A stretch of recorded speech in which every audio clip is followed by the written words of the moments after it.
Have I got the guest for you guys today? I am so excited. I bring Aisha Musa to the platform. She's a narc recovery coach and the author of Toxic Charm. Straight talk, real world examples. Girls, this is on the back of her book, and I want you to hear it. You don't need to play detective anymore. You don't need to decode mixed signals. You don't need to keep guessing. You need clarity, you need confidence, and you need control. This guide gives you all three. Toxic Charm is your dating sidekick. It helps you break the cycles, protect your peace, and attract real reciprocal love. Your heart is not a project. Stop handing it to people and treating it like one. It's time to rewrite your love story on your terms. So before I bring her to the platform, I want to say this. The reason that we got together and we decided to talk and really get on this grief healing program is because grief is attachment pain. Narcissism disrupts attachment and they overlap. And that's where I want her to bring it today. And we're going to really look at that. When someone has strong narcissistic traits, the relationship often runs on inconsistencies. Love feels intense, then it disappears, then it comes back, then it creates unstable attachments. I know for a fact, just of dealing with grievers, they could have been married to a narcissist. They could be currently married to a narcissist, but we're going to break it down today. Hello, welcome. Hi, Sharon. Thank you so much for that amazing intro. I appreciate that. I'm so glad you're here. This is going to be so much fun. We are going to have so much fun, even with this serious topic, right? But let's hmm start at the beginning. hmm What is narcissism in plain language? So, narcissism in plain language, and it's a complex thing, but in plain language, essentially, it is a extremely self-obsessed personality style. Okay, so in simple terms, this person really feels that they need to be important and special, or that they are important and special. They want a lot of praise and attention from others. They have trouble taking into account other people's feelings. That's where you get that low empathy piece. And they often feel really upset or angry whenever they're criticized. So that's just a very simplistic kind of I love description. it. I love it. I want to ask you this. Why is it that all of a sudden we're hearing he's a narcissist? He's a narcissist. Like it came out of nowhere and Mhm. everybody is saying it. Let's start there and then I have a follow-up question. Okay, so and that's a good one because, like a lot of people are like, oh, well, not everybody's a narcissist. And one of the things I always say to people is you don't get to just call somebody a narcissist because you don't like them, because they're your ex, because they got a bit of a bad attitude. There are some very specific traits that we see in people. And because narcissism also appears on somewhat of a spectrum, there are different levels of narcissism, essentially, right? Um, and, some people, will say things like, well, everyone has narcissistic traits. And it's like, to a degree, yes, we do, such as self assuredness, feeling confident, believing you're capable of great things, all of that type of stuff, right? That could be considered narcissistic. Okay. But we live in a world right now, when you talk about why is this sort of blowing up? We live in a world where, first of all, there's so much more information available. People can access information. People are talking more. People from all over the world are connecting much more easily. But also, hand in hand with that, we really reward narcissistic behavior, this kind of dog eat dog, out for yourself, putting yourself first, all of that kind of stuff is really, really a huge part of what we experience today, and even with the rise of social media and all of this stuff. So it kind of exacerbates those tendencies that may already kind of exist in our kind of society anyway. And I think that, coupled with the fact that there's so much more presence, there's so much more people discussing it openly, and people finding each other and able to connect and discuss and be like, hey, actually, I've experienced this, or oh, yeah, and actually, this has happened to me. I think that is where it is coming from.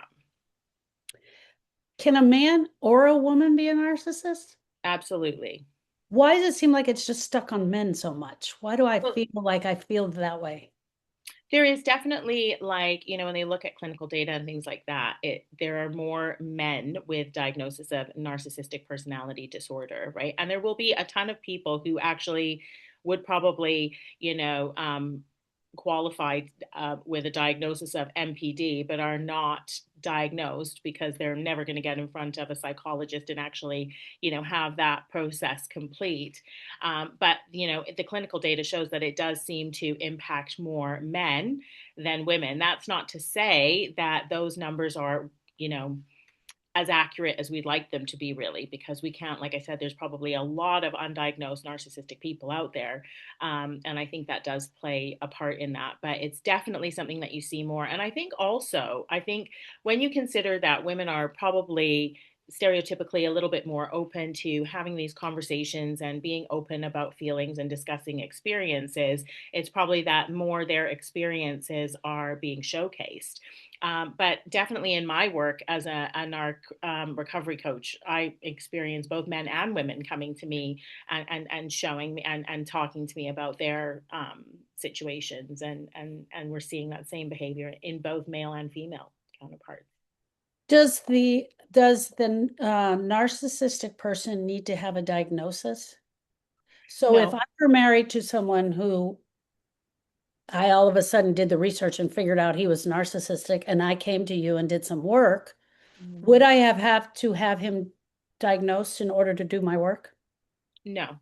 And I Okay. think that's what's important because, I focus a lot more on victims or survivors, right? Okay. Because, at the end of the day, the narcissistic person, I have empathy for narcissistic people as well. I actually think a lot of people often talk about karma and stuff. When are they going to get their karma? And I think actually being them is their karma. It's not a very nice place to live inside their head. And we can get to that maybe a little bit later. But when you think about this idea of, um, dealing with somebody who's narcissistic, that's kind of their own struggle and cross to bear. When I focus on survivors and victims, being able to name the patterns that you've seen and to discuss your experience and validate that experience that is real for you, that is where the work begins, and that has nothing to do with their diagnosis. Where that idea of being able to label these as narcissistic traits or narcissistic abusive patterns of behavior is useful in your healing, because you can be like, okay,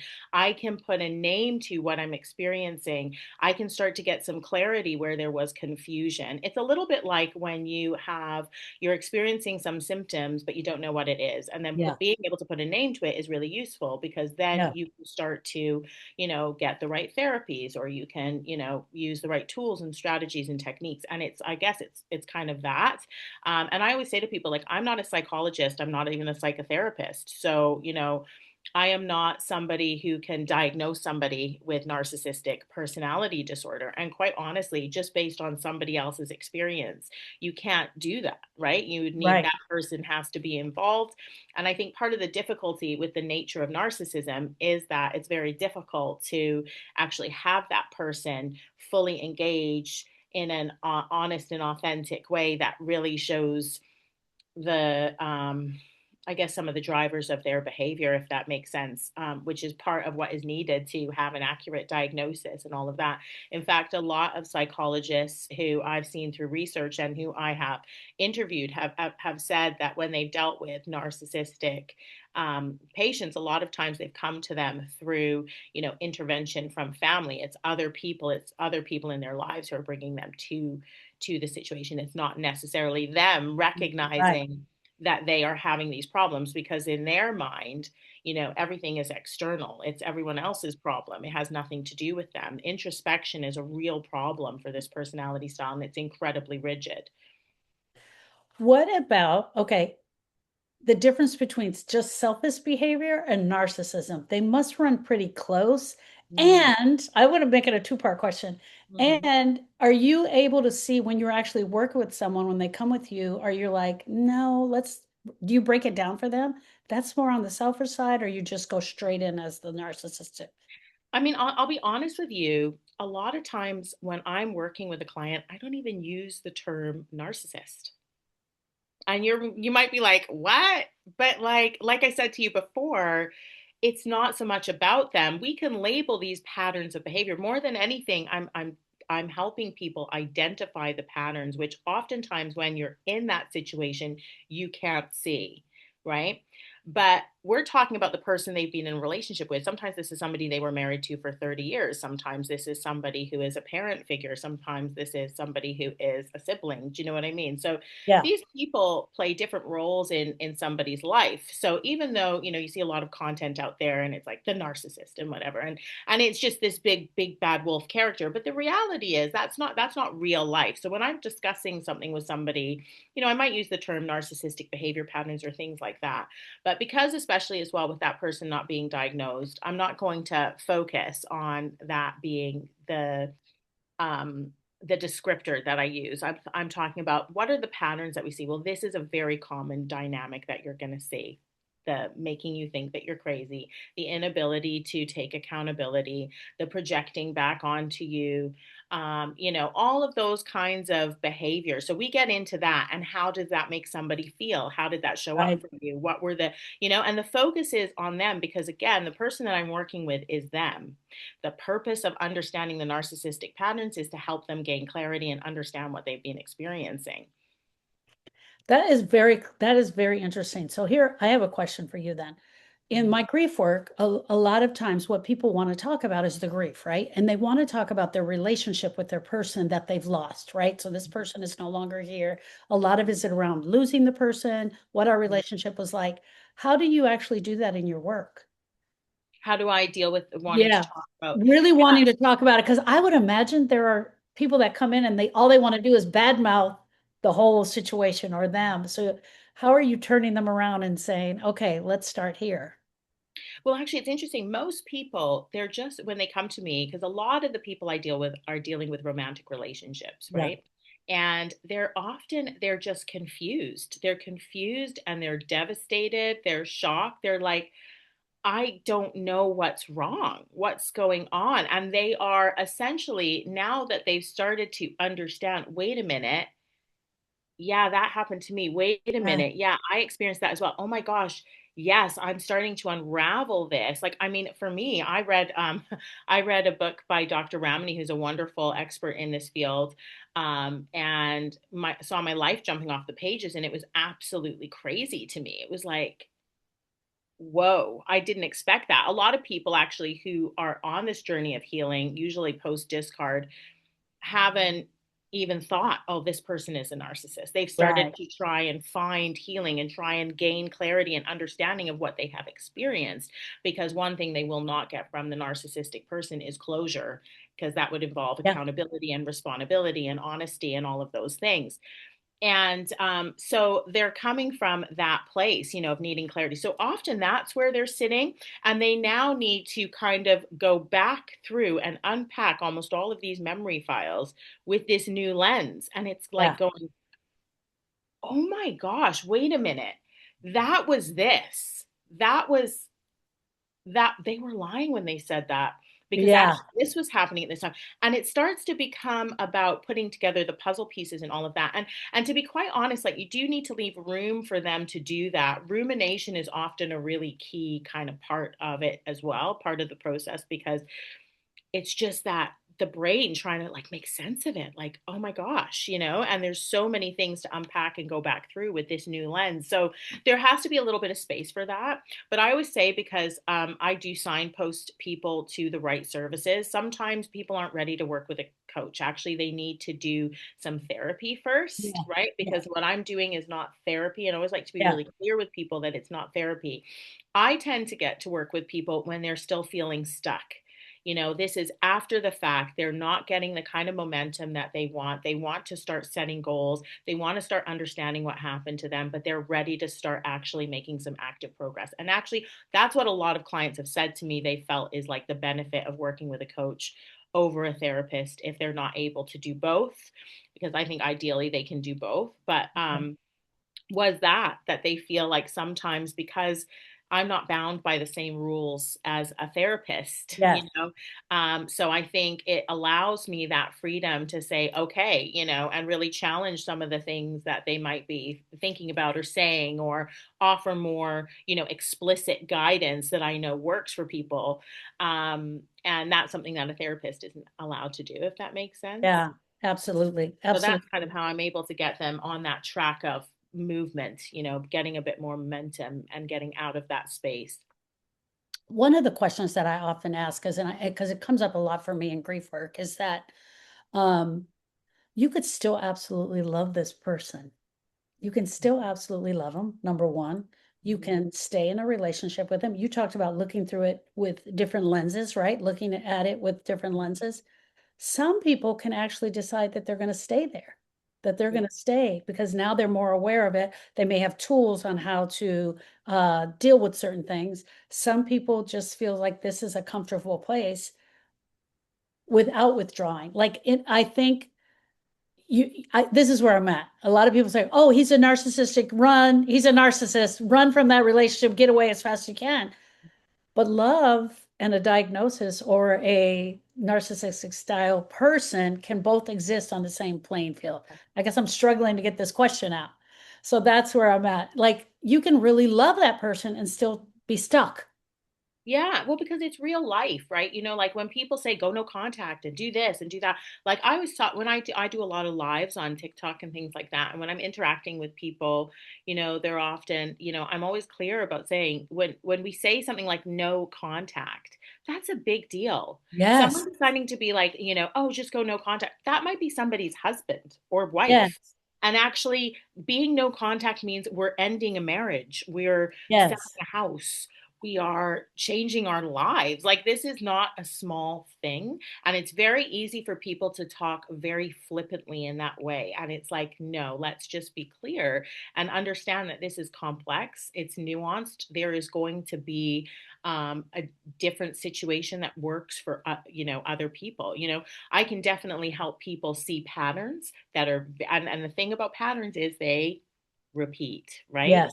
And I think that's the biggest thing. It's acceptance. One of the things that I think is such an important thing in any recovery program, not just narcissistic abuse, but is recovery. In recovery is acceptance. You need to be able to sometimes accept life on life's terms, and I think that's one of the biggest challenges because people want to imagine that this person is somebody else or that they're going to show up differently. And that's not to say that you're going to be a doormat.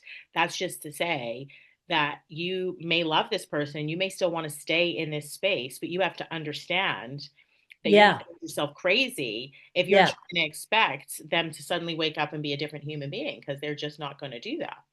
Exactly. And that's what I find a lot. People come in and they do their grief work and they're like, well, I did this grief work and my heart feels different. And so they should be different and they should respond differently. And that's is not always key because you're the one who's done the work and you've Mhm. got to know that they're probably not going to change. Yeah. What what do you tell the client that about their own identity? Because part of their Mhm. own identity is now changing, correct? When they're doing their work. They're somebody different now. It's so crazy because so oftentimes in these dynamics, especially, it's like a slow burn.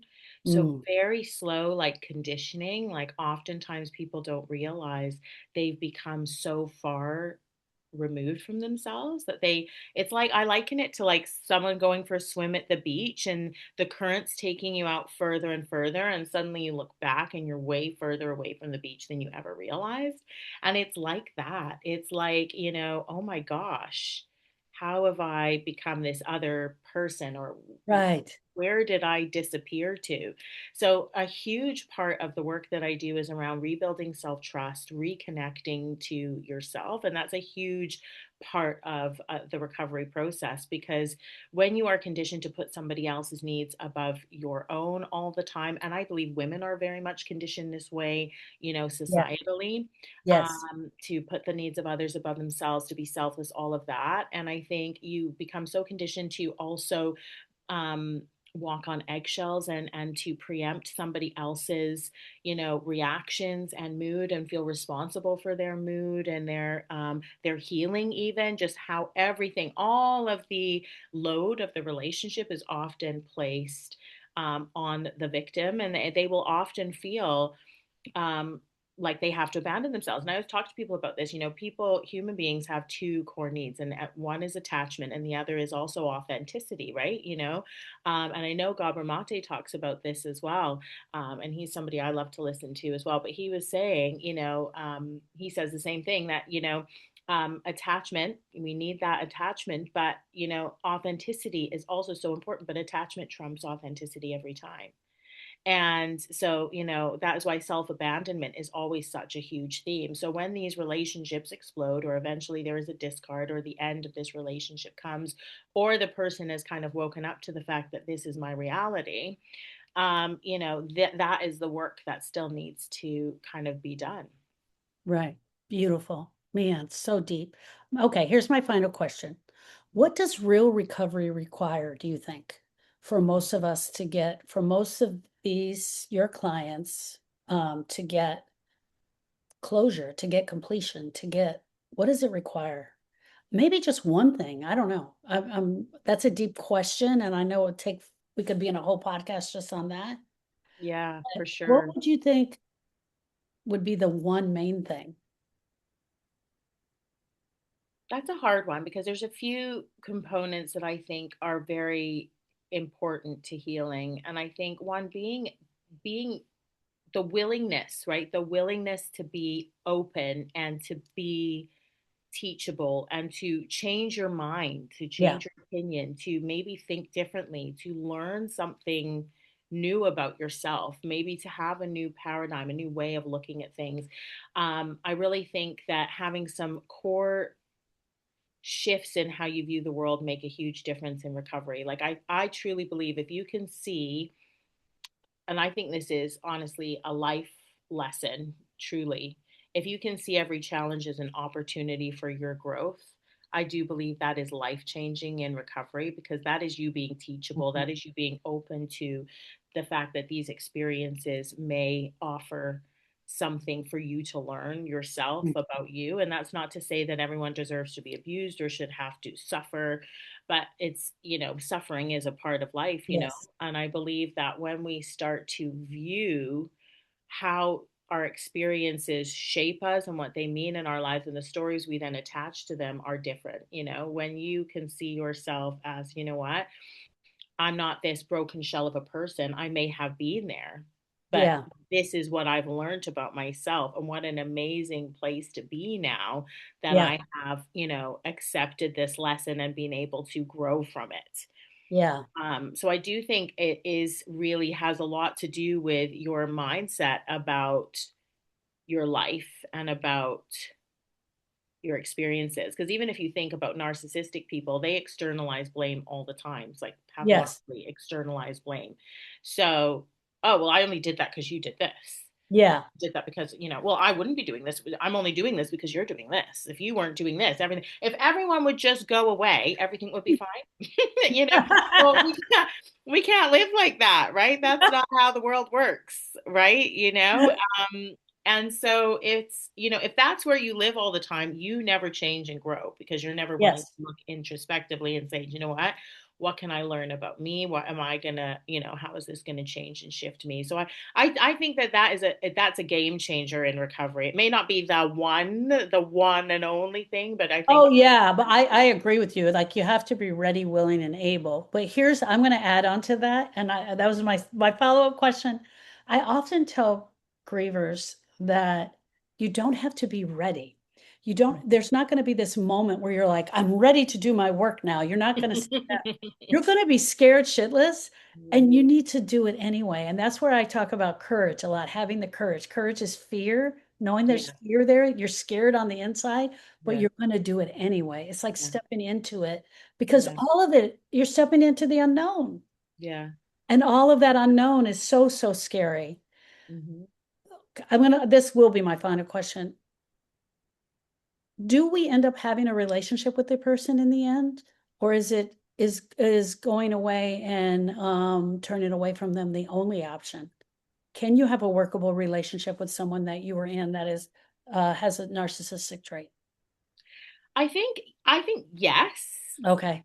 Yeah, I'm not going to say it's impossible, but I think what's important and the danger with that is people holding on to toxic hope in Yeah. toxic situations. And I think, there's not a one size fits all answer. Yeah.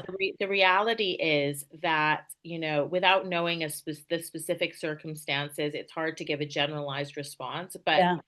these are some things that are kind of general understandings, is that it is a very rigid personality style. So it has the likelihood of it changing Mm. is slim to none. Yeah. Even with small changes in therapy and other things like that, oftentimes there's not enough lasting change for the people in relationship with this person to get the kind of healthy reciprocal dynamic that you would want. If you are in a and it also depends who this person is, because Yeah. if this is a relative, if this is your child, if this is your husband, if this is your wife, this is your mother, this is a different dynamic, isn't it? Right? And so how you need to, so I wouldn't say no, you just need to cut everybody off. I'm not going to lie and say that being no contact isn't one of the number one ways to help you heal and get some clarity around what you're going through, because obviously when you stay in the dynamic and you are experiencing the manipulation and those other elements of the relationship, it was described the other day in a podcast I was listening to as no contact being like bed rest for your soul. Oh, love And it. I thought that's a great way to describe it. I think it was Dr. Ramney again, actually. She described it that way. I thought, yeah, that makes a lot of sense, because it's a need to kind of get that, you know, that break. So when you decide, and some people do need to decide for a whole plethora of reasons to stay in the relationship. And as I said, that relationship may look very different if this is you're caring for an elderly parent, if this is your wife, it's those are completely different dynamics. But some of the key things that will stay the same are that, changes to their behavior, Yeah. highly unlikely. Yeah. Can Yeah. you live in that dynamic? Can you thrive in that dynamic? Yeah. Are the boundaries you're able to put in place ones that you can live with and feel like you're living a full experience, And these are the questions that people have to ask themselves. And the question really is for you, Yeah. for you Yeah. yourself. What do you want to live with? What do you want to experience with this person? And if you think that that's a possibility, I think the main thing is not to make the mistake of thinking, oh well, they can change then. Yes. Yes. You know, Absolutely. Yeah. make your decision based off of what you see, not off of this, fantastical potential. And people are famous for this, women in particular, and I think also this has to do with conditioning and other things as well, but women do this as well. They fall in love with potential. Yes. Hmm. Yes. Yes. Yeah. All right, my love.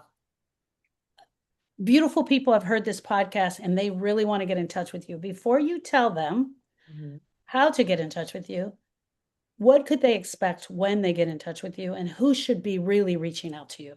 Tell us who that person is.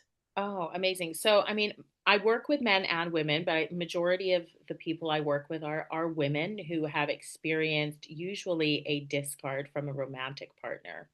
And, working with me is going to give you that opportunity to get some clarity around what you've experienced, help you to rebuild self trust, help you to become a pattern identifier extraordinaire. So you will see these patterns of behavior.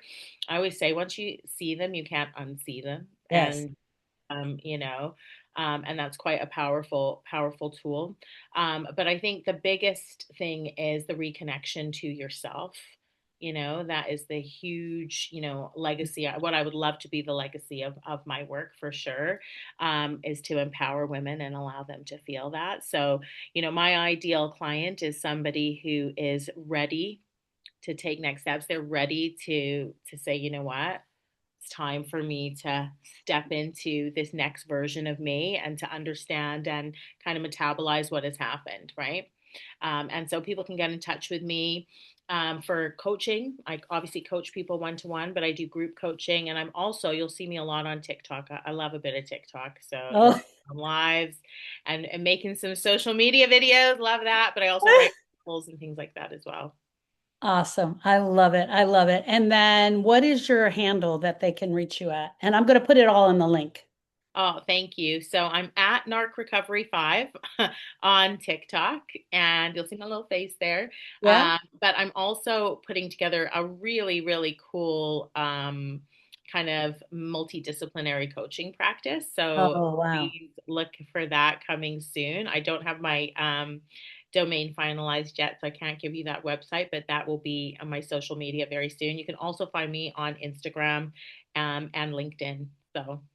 Beautiful. Thank you so much. Thank you for sharing. Thank you for your heart and your willingness to share. And I just want to say thank you for the work that you're doing. Thank you, Sharon. It's such a pleasure. I so Oh, appreciate being here. This is my first awesome. ever podcast, so I'm Oh, excited. yay. Oh, perfect. We're changing hearts one heart at a time. And I think that's so beautiful. All Oh, right. Perfect. Thank you, love.